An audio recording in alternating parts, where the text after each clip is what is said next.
Andrea Brillantes nagpakita na sa publiko matapos mad-awit sa hiwalayan ng Katniel. Kauna-unahang pagkakataon.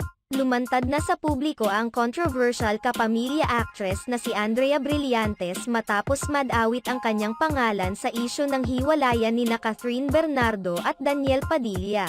Kamakailan lamang ay naging guest si Andrea Brillantes sa founding anniversary ng Nueva Ecija. Aminado naman si Andrea Brillantes na kinakabahan siya bago siya nag-perform.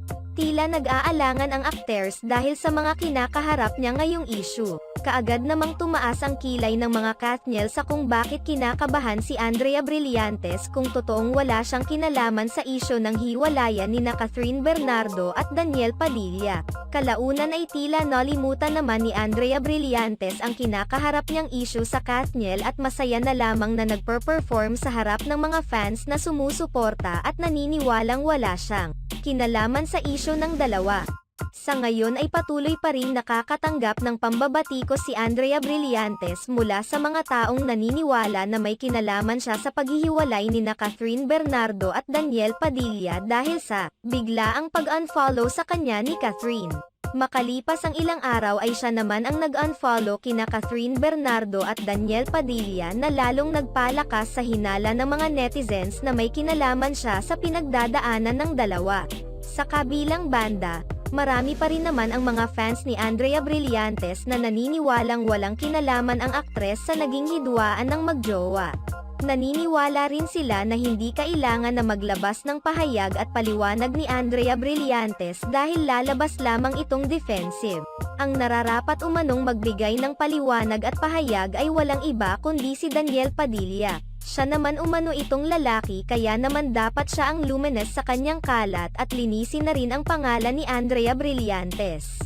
Narito naman ang ilang mensahe ng mga fans ni Andrea Brillantes. Go lang Miss Andrea, huwag mong pansinin yang mga OA fans ng Katniel basta't wala kang ginagawa sa idol nila, hindi ka kakarmahin yan, tingnan mo tanggap-tanggap ka ng mga tao, huwag kang naniniwala sa mga sabi-sabi.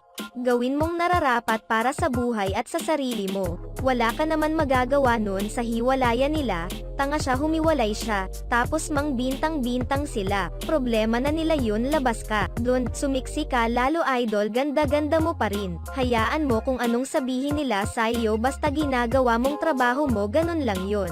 Si Andrea maganda ang mukha at maganda ang katawan kaya sabi ni Christy walang binatbat ang kalaban. Sa ngayon ay hindi pa rin naging malinaw para sa mga fans nina Catherine Bernardo at Daniel Padilla ang totoong dahilan ng kanilang paghihiwalay matapos ang 11 years nilang relasyon.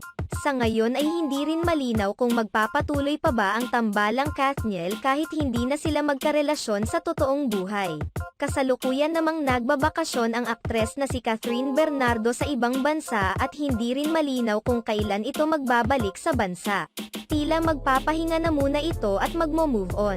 Naiintindihan naman ito ng mga tagahanga ng aktres dahil hindi naman talaga madaling mag-move on lalo na't matagal rin silang naging magkarelasyon ni Daniel Padilla.